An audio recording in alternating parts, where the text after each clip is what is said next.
In some Iron Mountain facilities, we have powered equipment that lifts the operator up, with the purpose of performing work at heights, including order pickers and scissor lifts. These pieces of equipment are dangerous if used improperly, and therefore all operators must be trained in how to safely use them.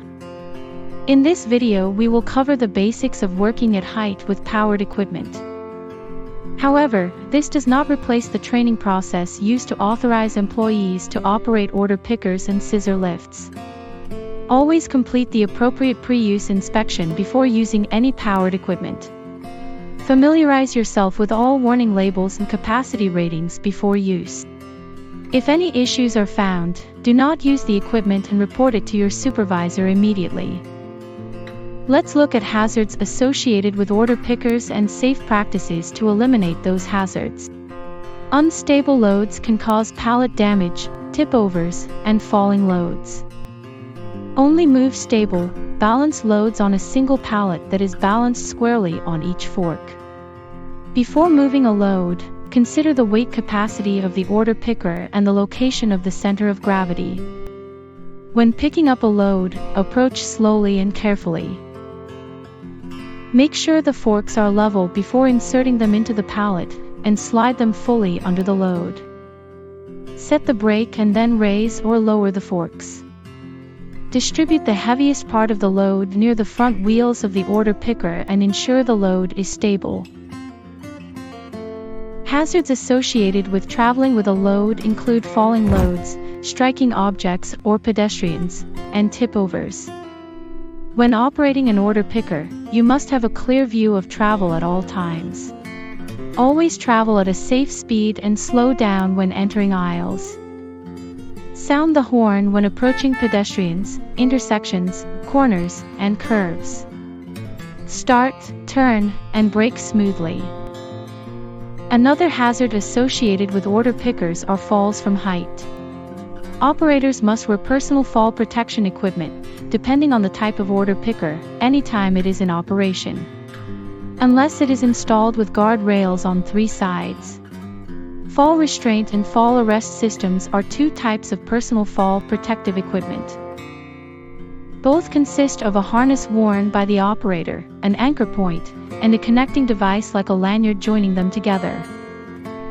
When working at height, the connecting device should never be disconnected.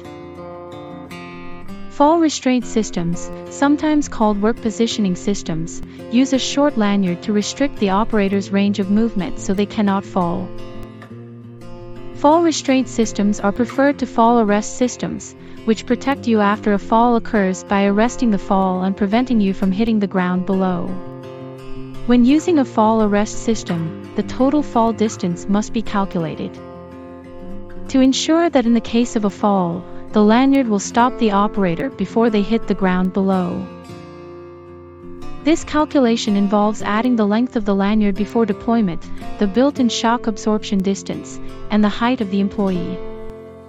Personal fall protection equipment must be inspected prior to each use, including webbing, D-ring, buckle, snap hook, stitching, lanyard, and labels.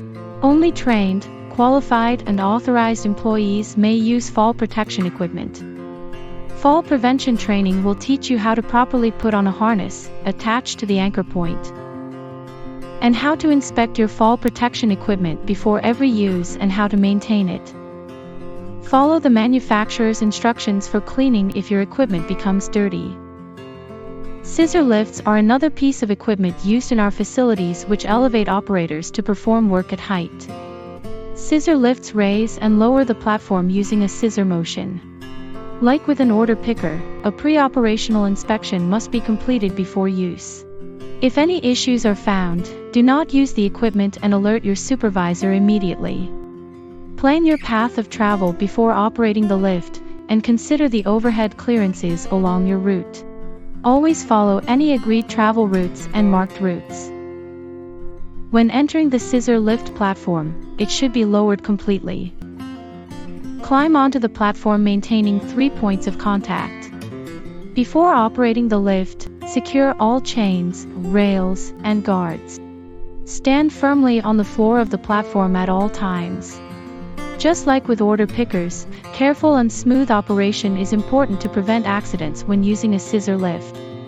Secure all tools and other materials in the platform to prevent them from accidentally falling or being knocked from the platform. Operators need to know the capacity of the specific lift they are using.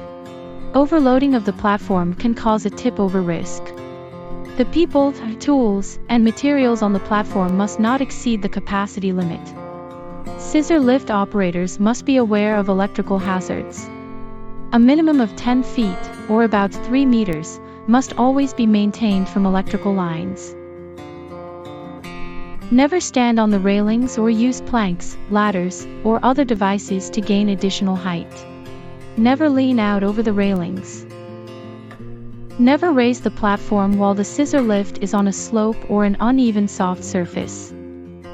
Never work on a raised platform in conditions with wind speeds above 10 miles per hour, or about 16 kilometers per hour. Never allow people to walk around underneath while working on a raised platform. If the work is being conducted in a high-traffic area, use cones or barricades to block off the ground underneath the platform. When raising or lowering the lift, hazardous crush points are created. Keep feet, hands, and other body parts away from the scissoring mechanism to prevent injury. To exit the platform, lower it fully first. Face the scissor lift and maintain 3 points of contact when climbing down. If the scissor lift is parked on an incline, chock the wheels to prevent movement. Put the key back in the proper storage location. Powered equipment that lifts the operator to work at height has specific unique hazards. As we mentioned at the beginning of this video, only trained and authorized employees may operate equipment like order pickers and scissor lifts. Due to the hazardous nature of working at height, it is critical to follow all safety procedures and remain focused when carrying out this type of work. You should have a means of communication with you in the event of failure or need for rescue. Never use this equipment when working alone unless there is a lone working procedure in operation. As always, if you have questions or are concerned about completing your work task safely, speak to your supervisor. Stay safe out there.